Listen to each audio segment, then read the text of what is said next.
Salut tout le monde, j'espère que vous allez bien. Je m'appelle Laurie et je vais vous parler de lecture. Le mois de février achève déjà, le temps passe vraiment rapidement. Puis pour ceux qui ne le savent pas, le mois de février, c'est le mois de l'histoire des personnes noires, des communautés noires. Et je voulais au moins faire une petite vidéo là-dessus en relation au livre. Et je sais que Goodreads fait toujours comme plein de recommandations pour différents sujets selon les mois. Et justement, Goodreads avait comme une grosse liste de recommandations de livres qui sortent en 2023, puis d'auteurs provenant des communautés noires. J'ai regardé et j'en ai trouvé 10 que je trouve intéressantes. Évidemment, il y en avait bien plus que je trouvais intéressantes.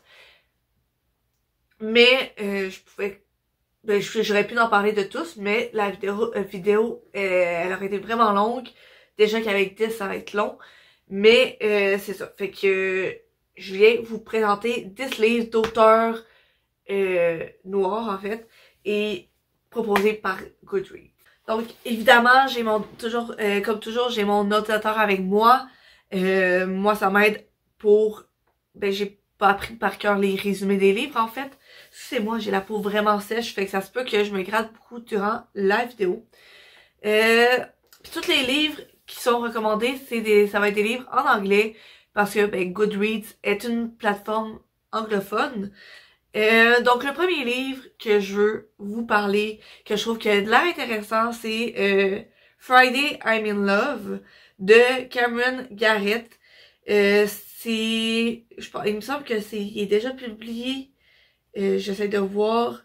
Ça, il a été publié en janvier de cette année. L'éditeur, c'est Knopf Alfred A. Puis ça, c'est de la fiction pour adolescents. Et en gros, c'est l'histoire de Mahalia qui n'a pas pu avoir de Sweet 16, mais que genre elle aurait vraiment voulu.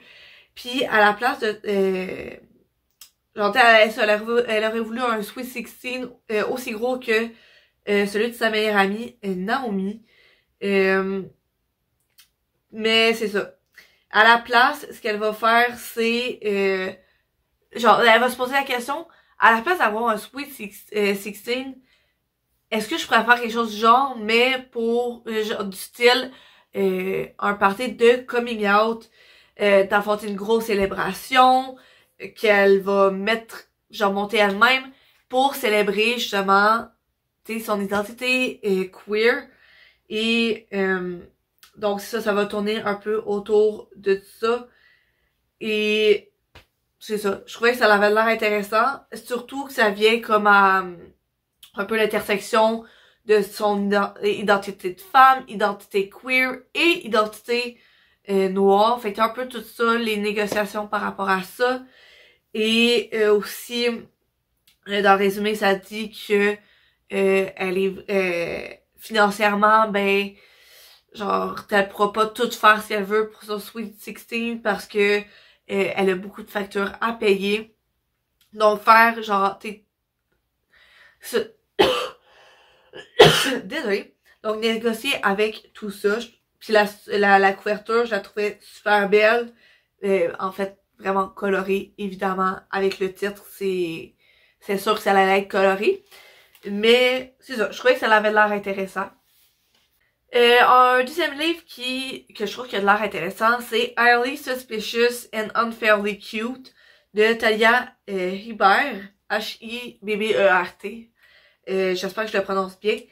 Lui aussi a été publié en janvier de cette année chez les éditions Random House. En gros, c'est l'histoire ça tourne autour de Bradley Graham et de Céline Bangura. Bradley, c'est une star du football. Il est vraiment, genre, il est parfait. Il réussit à contrôler un peu son OCD Puis genre il est en haut de ses classes, c'est vraiment bon. Mais genre la seule classe qui a plus de difficultés, c'est ben, la classe dans laquelle est sa meilleure amie aussi, ben, son ancienne meilleure amie, Céline. Et Céline, elle adore les conspirations, les théories de conspiration. Elle est,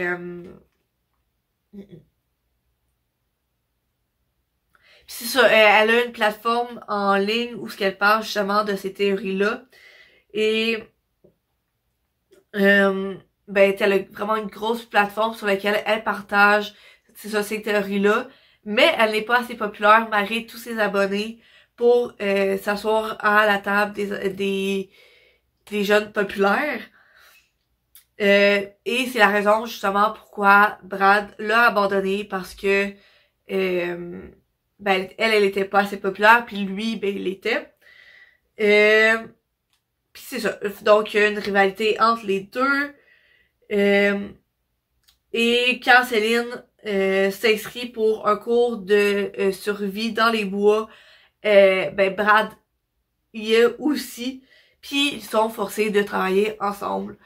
Évidemment, j'adore ça, les histoires. Ben, clairement, à la couverture, c'est une histoire d'amour. Clairement.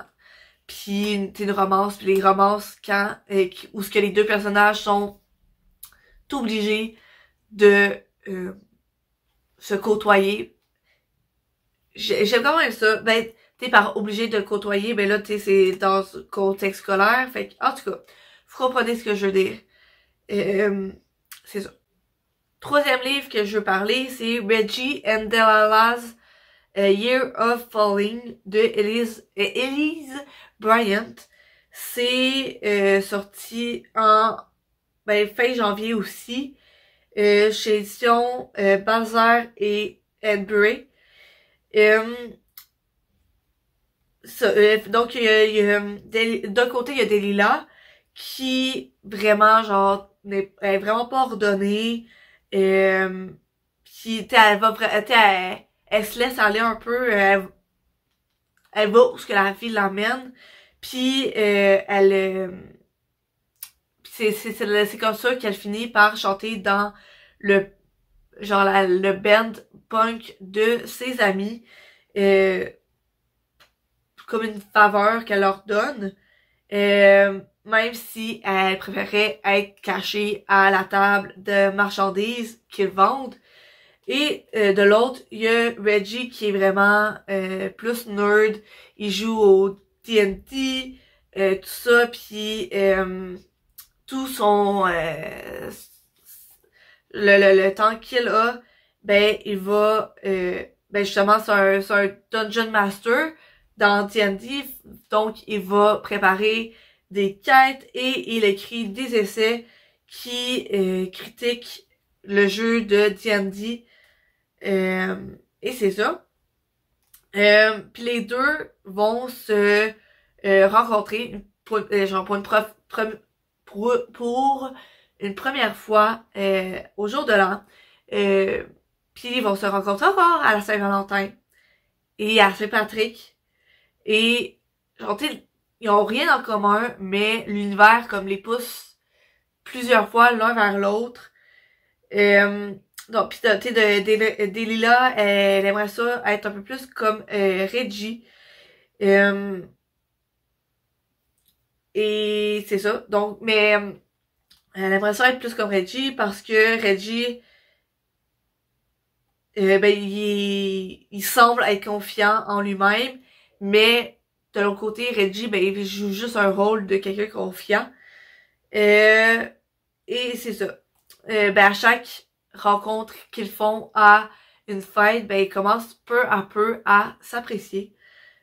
Donc ça, je trouvais que ça avait l'air super cute comme histoire. Un quatrième livre, c'est Sun Keep Rising de Christiane R. Lee. En fait, c'est vraiment la couverture qui m'a frappée parce que elle est super belle, puis on comprend tout de suite genre un peu sur quoi va porter l'histoire.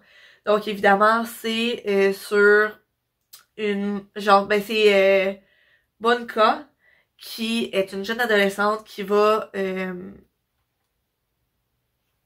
tomber enceinte en fait à l'adolescence et elle va ben ça accoucher genre avoir un enfant en étant adolescente et genre elle échangerait pas sa fille Mia pour rien au monde, mais genre ça elle manque d'argent.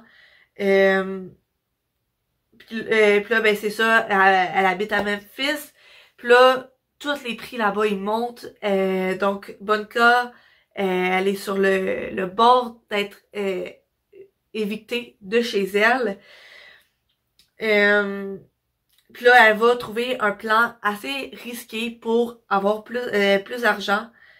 Euh, et c'est ça, fait que ça va tourner justement autour de ce plan-là, de la vie de Bonka et de sa fille, des décisions qu'elle va faire pour justement ben, avoir un peu d'argent pour faire vivre sa petite famille et pour essayer de donner une bonne enfance du mieux qu'elle peut à sa petite fille. Je trouve que ça a l'air vraiment d'une histoire touchante, très belle. Je trouve que, ben justement, c'est ça a l'air beau comme histoire. Bon, pour le cinquième livre, cinquième livre, c'est The Black Queen de Jumata Emile. Encore une fois, c'est la couverture qui m'a accroché. Vraiment, tous les livres, quasiment tous les livres qui m'ont accroché, c'est principalement par la couverture. Parce que, genre, je sais, c'est ça. La citation, on peut pas juger un livre par sa couverture. C'est vrai pour n'importe quoi, sauf les livres. Parce que je juge les livres par leur couverture. S'il y a une couverture que j'aime pas, ben je vais même pas aller me rendre jusqu'à lire le résumé. Puis là, ben justement, tous les livres que j'ai mis dans cette liste-ci, ce qui m'a accroché au premier abord, c'est la couverture. Puis encore une fois, je trouve que la couverture, elle est vraiment belle. Puis c'est l'histoire de... Ben, l'histoire tourne autour du meurtre de Nova Albright, qui était la première reine du Black... Ben, la première fille noire qui a été couronnée comme reine au homecoming de l'école Lovett High. Et c'est ça, elle a été tuée la soirée de sa coronation. Et son corps a été retrouvé dans le cimetière, ben, dans l'ancien cimetière où étaient enterrés les esclaves. Et elle passait beaucoup de temps à ce cimetière-là pour un peu l'embellir puis le garder propre. Puis il y a Tinsley MacArthur qui était supposée être la reine. Elle est belle, elle est riche et elle est blanche. Et c'est aussi un peu sa legacy parce que sa grand-mère, sa mère et même sa sœur ont porté cette couronne-là avant elle. Donc, donc tout le monde savait que cette tradition-là était très présente dans sa famille, puis très importante pour elle. Puis ben la meilleure amie de Nova, Duchess Simmons, elle est sûre que en fait c'est justement Tinsley qui a tué sa meilleure amie. Puis Duchess, son père est le premier capitaine de la police noire dans cette petite ville-là. Et ben justement pour Duchess, ben cette victoire-là de sa meilleure amie, c'est pas seulement une victoire pour sa meilleure amie, mais aussi toutes les jeunes noirs à son école. Puis maintenant que sa meilleure amie est morte et ben son père est pas prêt à genre vraiment voir que la principale suspecte est dans sa face en fait. Et c'est ça. Fait que ça va tourner autour de ce meurtre-là. Vraiment, ça a l'air genre vraiment elle venait toucher les émotions. C'est ça, je pense l'ajouter à ma wishlist pour me lâcher à ma fête. Parce que genre, vraiment il y a de l'air intéressant, puis c'est ça. Le 6e livre qui m'intéresse, c'est The Neighbor Favor de Christina Forrest. Il est pas encore sorti, il devrait sortir le 28 février, mais c'est toujours, les dates sont pas toujours véridiques. Et en fait, c'est le format poche, fait qu'il est peut-être déjà sorti. J'ai pas regardé. L'éditeur, c'est Berkeley. Et en gros, on a d'un côté Lily Greene, qui est vraiment genre introvertie parce que elle se sent pas à la hauteur du reste de sa famille qui ont vraiment réussi dans la vie. Ce qui vient la conforter, c'est que c'est sa correspondance avec son auteur préféré de fantasy. Puis en gros, c'est une amitié commence à se former entre eux deux. Et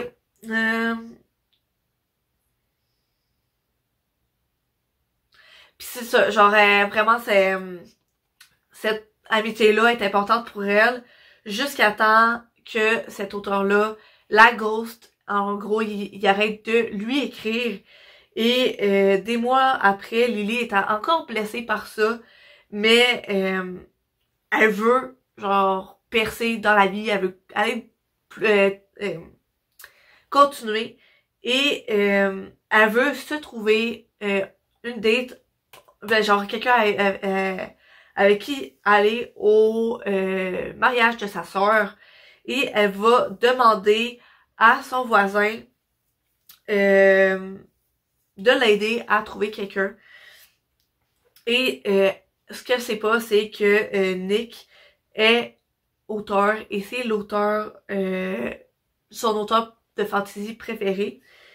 Puis Nick, de son côté, ben, a ses raisons d'écrire sous un autre auteur. Et il repousse beaucoup, genre, les gens autour de lui. Puis il réalise rapidement que Lily, sa voisine, ben, est la fille qui est tombée amoureux dans ses courriels. Puis il veut pas rendre plus compliqué les affaires, donc il accepte de l'aider à trouver quelqu'un d'autre pour aller au mariage de la sœur de Lily. Fait que ça a l'air à être un peu genre, ben, tu sais, une romance douce, belle. Ce que j'ai un peu peur, c'est la communication qui est mal, genre, que les deux personnages ne font pas tant.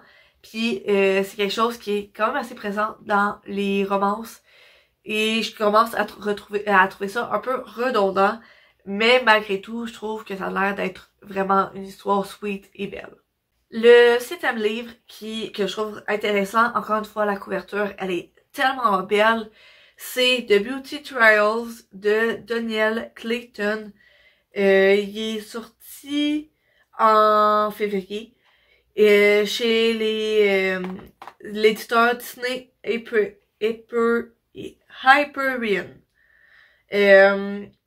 Puis ben ça c'est j'ai réussi à parler un peu du résumé, ça sera pas long. Dans le fond, il y a Sophia qui est l'ancienne reine du royaume d'Orléans, est emprisonnée parce qu'elle était dangereuse et erratique. Puis maintenant, c'est sa sœur Charlotte qui est sur le trône et elle fait revenir l'ancienne tradition du Beauty Trials qui genre c'est une sorte de compétition avec plein de tests pour trouver qui est le prochain la prochaine personne à aller sur le trône. Puis elle, ben, elle a toujours voulu être plus qu'une belle. Puis elle décide d'entrer dans la compétition. après avoir promis de restreindre l'utilisation de ses pouvoirs. Puis ce qui lui donnerait comme un avantage qui est pas naturel. Puis elle se joint justement à une douzaine d'autres prétendantes au trône pour devenir la prochaine reine d'Orléans.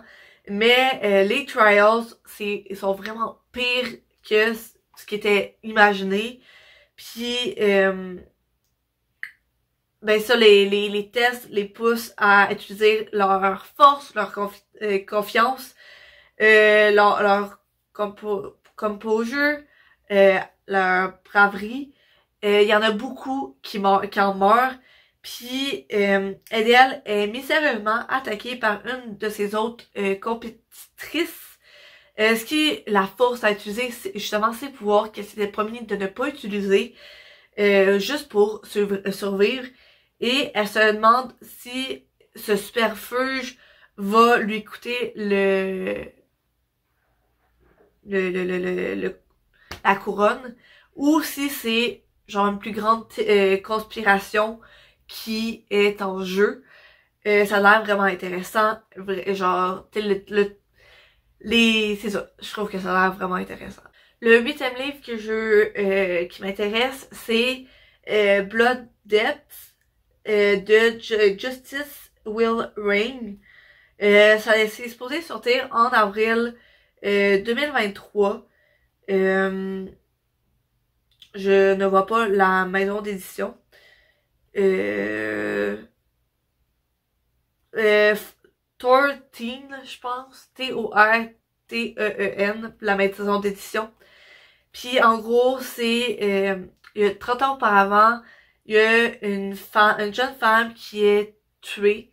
Il y a une famille qui a été lynchée, puis la Nouvelle-Orléans a vu le plus grand massacre de son histoire, le plus grand massacre magique de son histoire.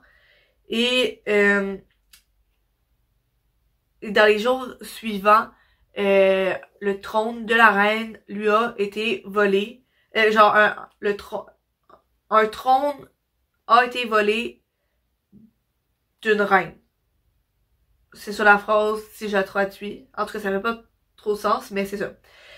Puis sur l'anniversaire de ces événements-là, il y a Clément et Christina Trudeau, les jumeaux de 16 ans,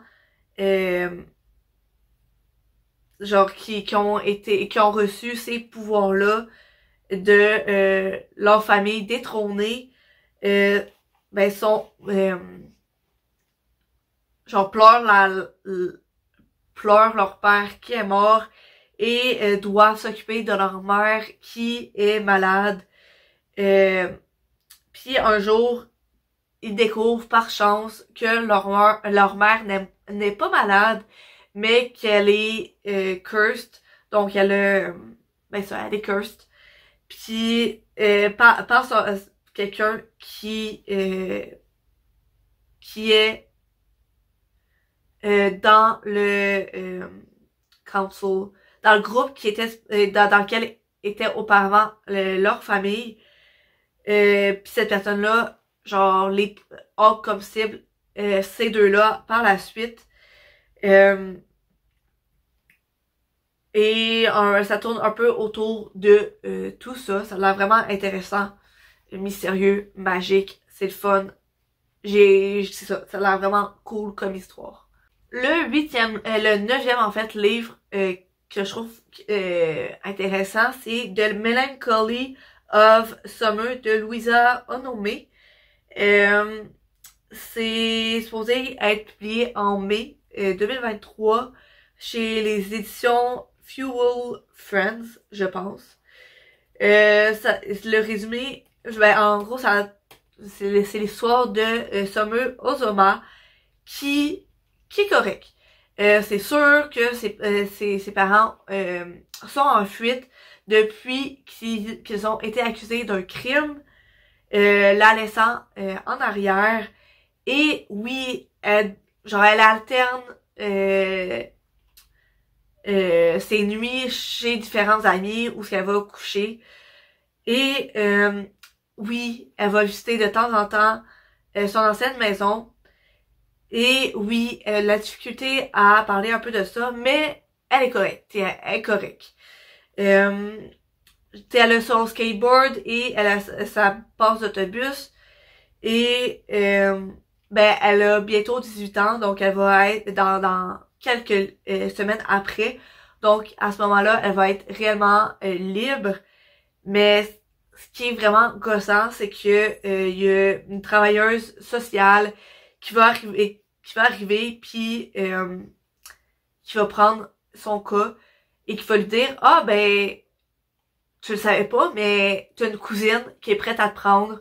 Et dans le fond, c'est sa cousine Olu qu'elle n'a pas vue depuis des années. Aux dernières nouvelles, Olu était au Japon dans un band en tournée. Et Olu n'est pas tant plus vieille que Summer.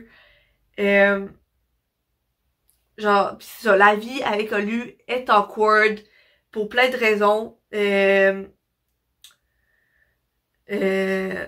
Puis ben évidemment, ben entre autres parce que Olu a sa propre drama à dealer avec. Mais avec les efforts de sa cousine et de ses amis, peut-être que Summer va apprendre à avoir confiance, à reprendre confiance en fait aux autres et de s'ouvrir un peu plus. Fait que ça, je trouve que ça a l'air vraiment d'une histoire sur le développement, axée sur le développement du personnage. La majorité des livres que je lis, c'est plus axé sur le développement de l'histoire. Et ben j'aimerais ça lire justement un peu plus de livres axés sur le développement des personnages. Parce qu'à chaque fois, c'est toujours vraiment des belles histoires avec un message profond. Fait que ça, j'aimerais ça le lire éventuellement. Bon, maintenant, le 10e et dernier livre recommandé par Goodreads que je trouve intéressant, c'est When the Vibe is Right de Sarah Das. Il devrait sortir en fin mai chez les éditions Bowser et Bray. En gros, c'est l'histoire de Tess Crawford qui est sûre de deux choses. C'est qu'elle est destinée à être une designer pour le Trinidad Carnival de costumes pour le Trinidadian Carnival comme son oncle. Puis va justement hériter de la masquerade band de sa famille. Et deuxième truc qu'elle est sûre, c'est que l'élève de sa classe est super populaire comme influenceur. Brandon Richards est en fait la personne qui la gosse le plus. Entre autres parce que tout par rapport à lui comme l'énerve. Surtout autant le surnom qu'il lui donne, soit Boop, et son association avec David, son ex, genre qui a été awful avec elle, mais quand justement le band de sa famille genre est détruit face à la rivalité des compétiteurs, ben Tess va se voir attristée de devoir travailler avec Brandon pour tenter de comme repartir la compagnie. Puis plus ils passent de temps ensemble, ben Tess se demande de plus en plus si tout ce qu'elle connaissait était peut-être pas tant vrai. Fait que c'est ça, je trouve que ça a l'air vraiment intéressant aussi. Puis la couverture, ben c'est ça, elle est vraiment vibrante, elle est vraiment belle. Genre, je la trouve vraiment belle. C'est ça. Donc, c'était les 10 recommandations de Goodreads pour le Black History Month que je trouvais qui avait l'air vraiment intéressante. Dites-moi en commentaire si ces livres-là vous intéressent aussi, ou si de votre côté vous avez des recommandations d'auteurs, d'autrices provenant des communautés noires, ou encore de livres avec des personnages principaux qui sont aussi des communautés noires. Sinon, ben moi c'est une vidéo que j'ai bien aimé monter. Et je vous souhaite une bonne journée, puis on se retrouve dans la prochaine vidéo. Bye!